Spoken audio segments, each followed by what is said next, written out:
My fiancée and her family declared, "You'll never be good enough for someone of her caliber. The wedding is off because she deserves better than a nobody like you." They sneered, "We're embarrassed. We even considered letting you into our family." I just nodded. Then I called my father and canceled the $1 million contract. His company had just awarded her dad's failing business. The next morning, they were frantically calling me. Hey everyone! Before we jump into today's video, I need your help. We've noticed the channel is losing some traction, and subscribing is one of the best ways you can support us. It's quick, free, and it helps us keep bringing you awesome content. Your support means the world. Let's keep this channel growing together. Thanks so much. Now let's start the video. Throwaway account because this is about to get nuclear. Reddit. I need to get this off my chest because what happened 3 months ago still has me questioning everything I thought I knew about people. This is going to be long, but trust me, you'll want every detail for this level of calculated destruction. TLDR, Fiancé's family told me I'd never be good enough and called off our engagement.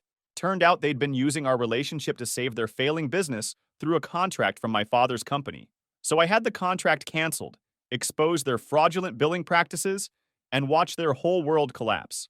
Now dad's in prison, mom's working retail, and ex is begging me for rent money. Sometimes the best revenge is just letting people face the consequences of their own actions. Alright, let me set the stage here. So I 28 male, and my life has been pretty damn good up until recently. My dad, Robert Mitchell, owns Mitchell Construction and Development, fake names obviously, one of the biggest general contractors in our metro area.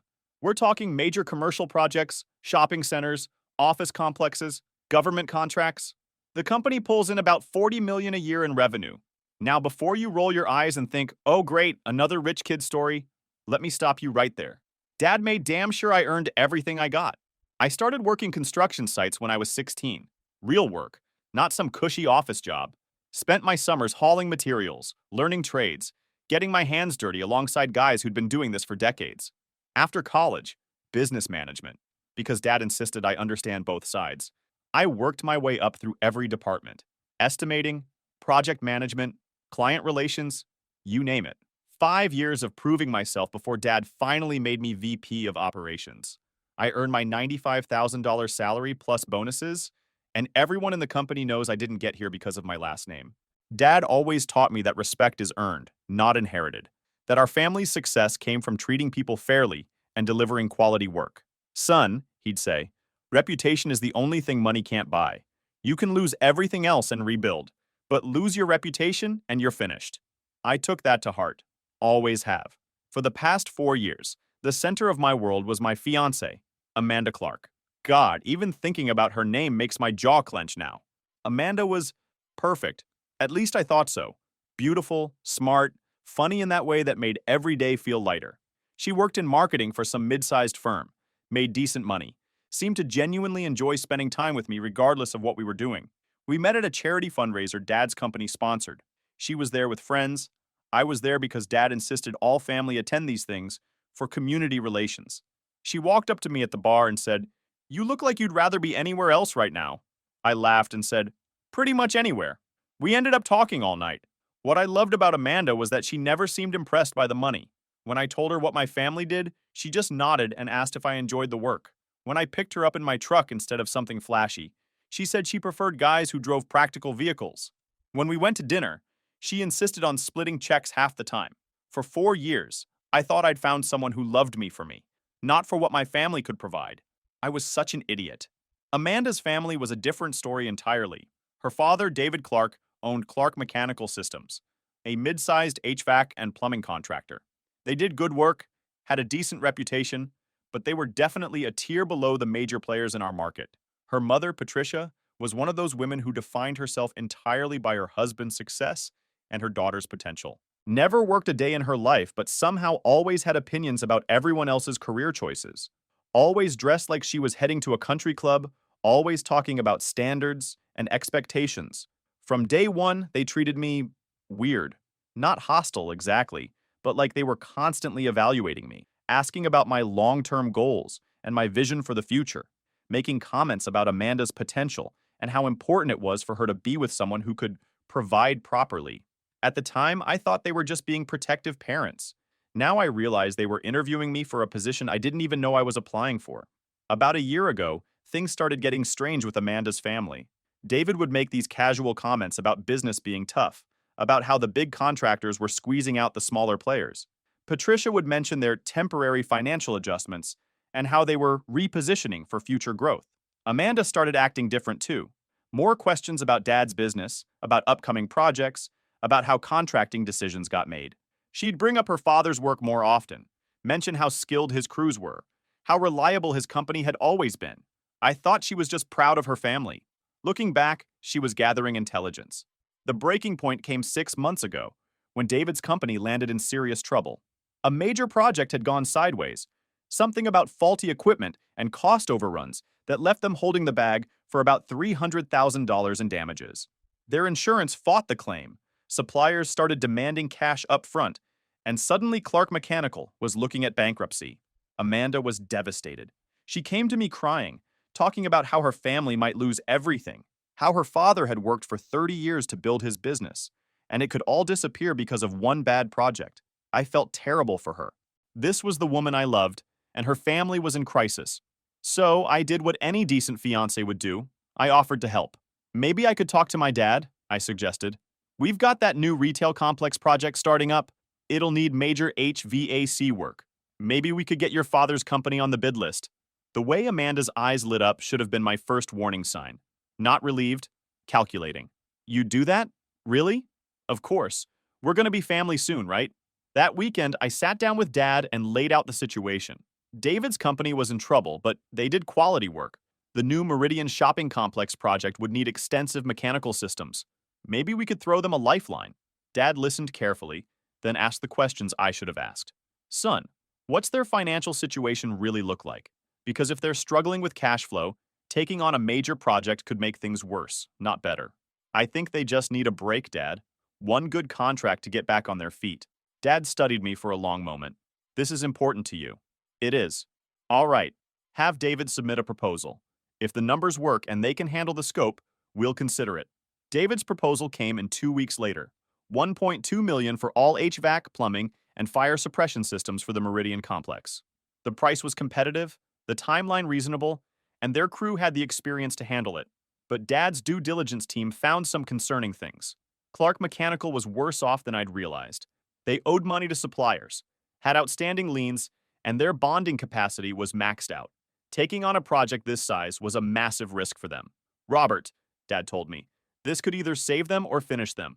If they can't perform, or if they default halfway through, it'll cost us time and money to fix. But if they can pull it off, then they're back in business, and we've got a solid subcontractor for future projects. Dad made his decision based on trust in my judgment and his own sense of fairness. He structured the contract with milestone payments and strict quality controls, but he gave David the job. When I told Amanda, she cried with relief. David shook my hand so hard I thought he might break something. Patricia actually hugged me, the first time she'd ever shown any genuine warmth. You saved us, David said. I won't forget this, Robert. Ever. For the first time since I'd known them, Amanda's family treated me like I truly belonged. David started calling me son. Patricia stopped making those passive-aggressive comments about my future plans. Their gratitude felt genuine, warm, real. I thought I'd finally proven myself worthy of their daughter. I had no idea I'd just signed my own death warrant. The Meridian project was going well. David's crews were on schedule, quality was good, and the milestone payments were helping them dig out of their financial hole. For 6 months, everything felt perfect. Amanda and I were planning our wedding, her family was treating me like gold, and Dad was impressed with how the partnership was working out. Then came the dinner that changed everything. It was a Thursday night in late September. Amanda and I were at her parents' house for their weekly family dinner, this tradition they'd insisted on once David's business started recovering. We were talking about wedding plans, specifically the budget. Amanda and I had agreed on something reasonable, maybe $50,000 for about 150 guests. Nice, but not extravagant. Her parents had been pushing for something bigger, more elaborate, but we'd held firm on what we could afford. That's when Patricia dropped her bomb. Actually, Robert, we've been thinking. A man in your position, with your families standing in the community. Well, 50,000 seems rather modest, doesn't it? I looked up from my plate, confused. What do you mean? Well, you're a Mitchell. Your father's company is one of the most successful in the region. People will be watching, judging. The wedding should reflect that status. David nodded along. What Patricia's trying to say is that this is an opportunity to make a statement. Show people what the Mitchell family represents. The Mitchell family? I repeated. This is Amanda's and my wedding. We're paying for it ourselves. That's when Patricia laughed. Not a nice laugh, a condescending, dismissive sound that made my skin crawl. Oh, Robert, don't be so small-minded. You can't possibly expect Amanda to have some budget wedding when she's marrying into one of the most prominent families in the city. Prominent families? I was starting to get annoyed. Patricia, we're contractors, not royalty. David leaned forward, and I could see something cold in his eyes that I'd never noticed before. Robert's son, you need to understand something. Amanda deserves the best. She's been raised with certain expectations, certain standards. A $50,000 wedding sends the wrong message about what kind of life you can provide for her. I looked at Amanda, expecting her to back me up, to remind her parents that we'd already decided on this together. Instead, she was avoiding my eyes, fidgeting with her napkin. Amanda, I said, tell them what we agreed on. She looked up at me then, and what I saw in her face made my blood turn to ice. Not love, not support. Calculation. Maybe they have a point, Robert. I mean, we want to start our marriage off right. Make a good impression. A good impression on who? Patricia jumped back in. On your father's clients, business partners, everyone who matters in this community. Robert, surely you understand that image is everything in business. Image? I was getting angry now. You want me to spend $100,000 plus on one night to maintain some image? It's not about one night, David said, his voice taking on a patronizing tone. It's about establishing your position, showing people that you're serious about success. That's when I realized what was happening. They weren't talking about the wedding. They were talking about me, about what I represented to them. Let me get this straight, I said slowly. You think I should spend twice what Amanda and I agreed on because of what other people might think? Patricia's mask slipped a little. Robert, Amanda has been patient with you. She's accepted your practical approach to things. But she deserves better than practical. She deserves exceptional. Exceptional? The kind of life her breeding and intelligence entitle her to, Patricia continued. The kind of life she could have with someone who truly understands what she's worth. The room went dead silent. David was nodding along with his wife's words. Amanda was still staring at her plate. Then Patricia delivered the kill shot. You're a good boy, Robert. You've been very helpful to our family. But let's be honest here. You're not really Amanda's equal, are you? She needs someone who can match her sophistication, her social standing, someone who won't hold her back from reaching her full potential. I felt like I'd been punched in the gut. Hold her back? David jumped in. What Patricia means is that Amanda has options, son. She's beautiful, educated, comes from good family. She could marry anyone she wants. A doctor, a lawyer, someone who runs their own business instead of just working for daddy. Working for daddy. There it was. I looked at Amanda one more time, silently begging her to say something, anything, to defend me or us or what we'd built together. Instead, she finally looked up and said, quiet but firm, they're right, Robert. I've been thinking about this for a while now. I don't think we want the same things anymore. I think we should call off the wedding. Just like that. 4 years together, and she ended it because her parents decided I wasn't good enough for their precious daughter. I didn't yell, didn't argue, didn't beg. I just sat there for a moment, processing the fact that the woman I'd planned to marry had just discarded me like a broken appliance. Then I did something that surprised all of us, including myself. I smiled. I understand, I said, pulling the engagement ring off Amanda's finger and setting it gently on the table. Thank you for being honest about how you really feel. I stood up, looked each of them in the eye, and said, you know what? You're absolutely right. Amanda does deserve someone who can match her sophistication and social standing. I hope she finds him. Then I walked out, got in my truck, and drove home. But I wasn't upset. I was something much more dangerous. I was calm. I sat in my driveway for 20 minutes, engine off, just thinking. Not about Amanda. That was over and done. I was thinking about the contract. The $1.2 million lifeline my family had thrown to David's company when they were drowning. The contract that had saved their business, restored their lifestyle, and apparently convinced them they were too good for the family that had rescued them. I pulled out my phone and called Dad. Robert, everything all right, son? It's pretty late. Dad, I need to talk to you about the Clark Mechanical contract. There was a pause. What about it? Amanda and I just broke up. Her family made it very clear that I'm not good enough for their daughter. Apparently, I'm just some guy who works for his daddy and could never provide the kind of life Amanda deserves. Another pause, longer this time. When Dad spoke again, his voice was ice cold. Is that so? Yeah. They seemed to think Amanda had better options. more sophisticated options, someone who wouldn't hold her back from reaching her full potential. And how do you feel about that, son? I feel like maybe we should reconsider our business relationships.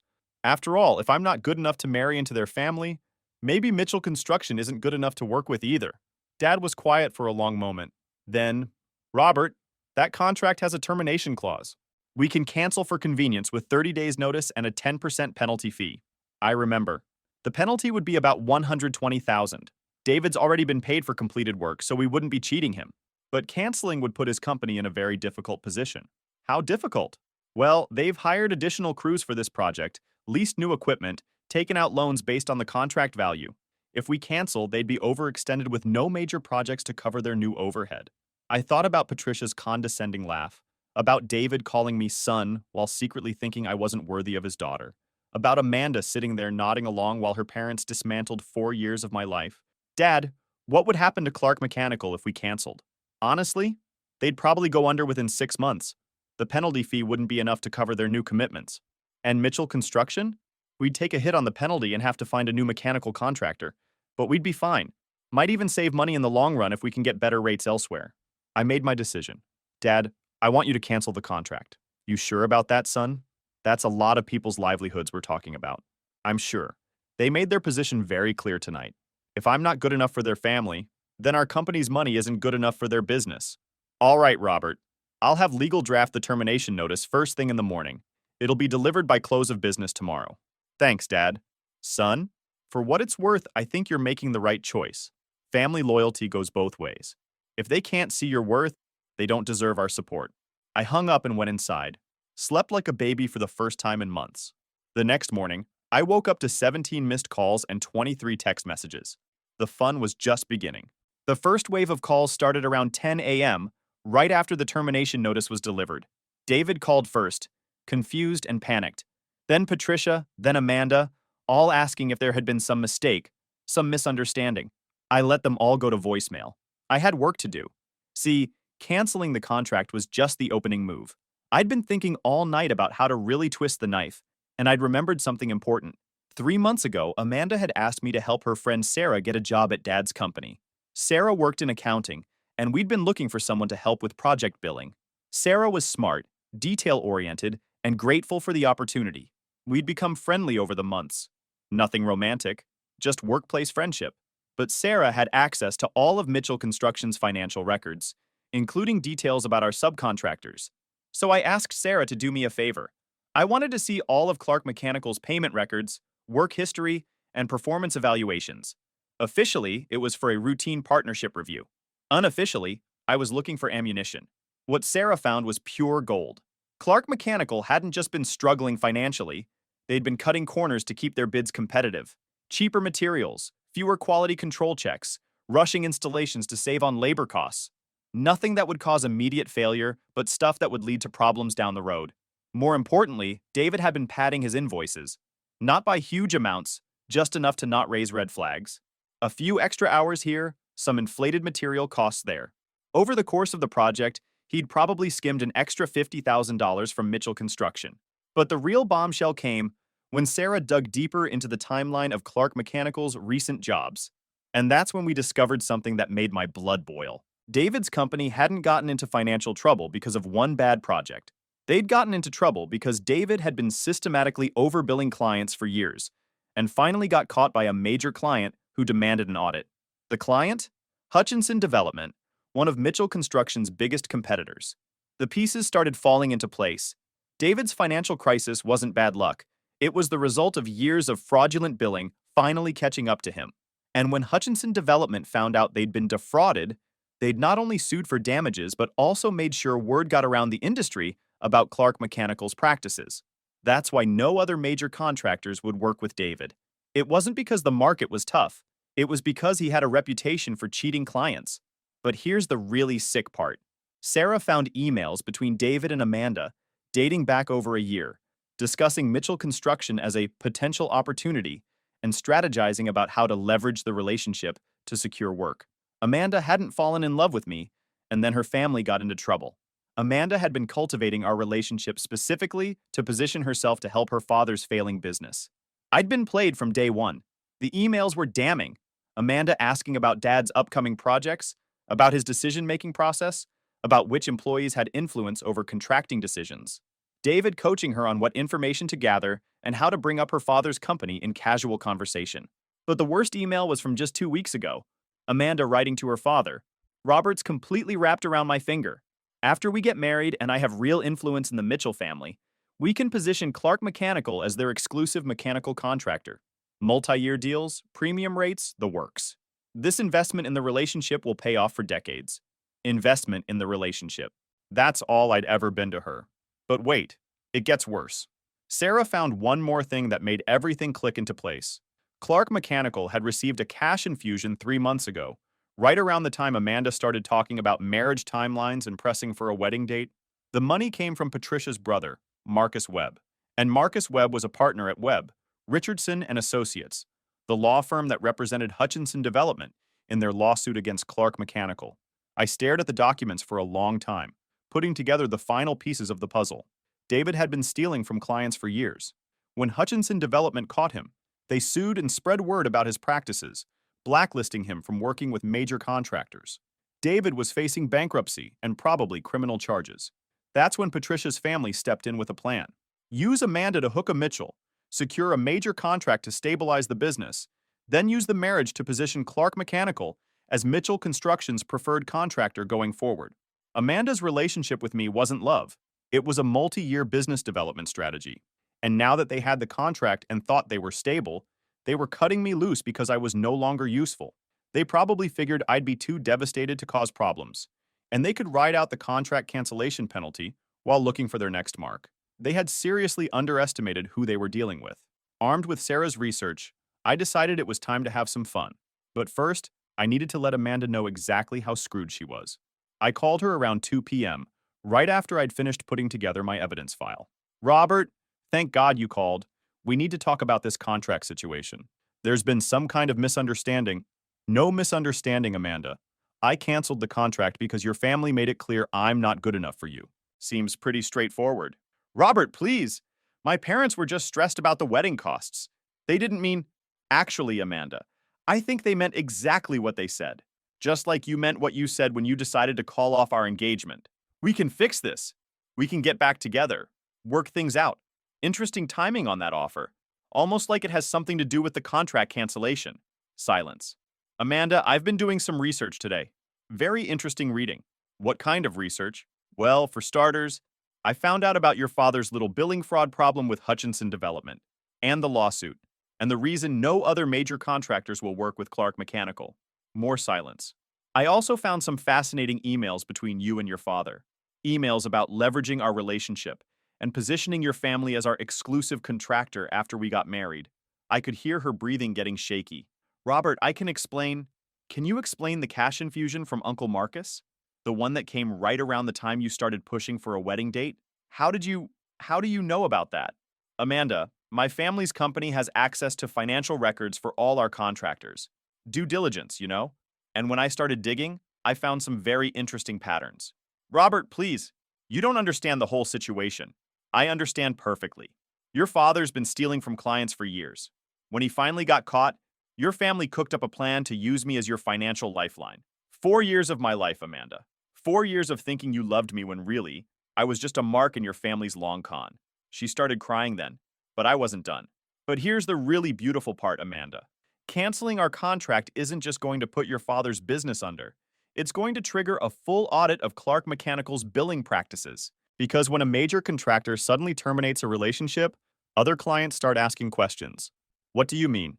I mean, I've already made some calls, shared some information about your father's creative billing methods with a few industry contacts. Word travels fast in our business. Robert, you can't do this. My family will lose everything. Your family tried to steal everything from my family. The only difference is we're better at it than you are. I hung up and immediately called my insurance agent. Because if Clark Mechanical was about to implode, I wanted to make sure Mitchell Construction was protected from any legal fallout. The next few days were beautiful to watch. Word started spreading through the industry about Clark Mechanical's problems. Other clients began reviewing their billing, finding discrepancies, demanding explanations. The state licensing board opened an investigation. The IRS started asking questions about unreported income. David's bonding company pulled his license. By the end of the week, Clark Mechanical was finished. Not just the current contract, the entire business was done. But I wasn't satisfied yet, because Patricia and Amanda still thought they could smooth talk their way out of this. They kept calling, leaving messages about working things out and finding a solution that benefits everyone. Time to show them exactly what I thought of their solutions. The begging started in earnest about 2 weeks after the contract cancellation. First, David showed up at my office, looking like he'd aged 10 years. Security had to escort him out when he started making a scene in our lobby. Then Patricia called, trying to play the family card, talking about how much they'd grown to love me, how I was like a son to them, how surely we could work past this misunderstanding. But the call that really made my day was from Amanda herself, 3 weeks after everything went down.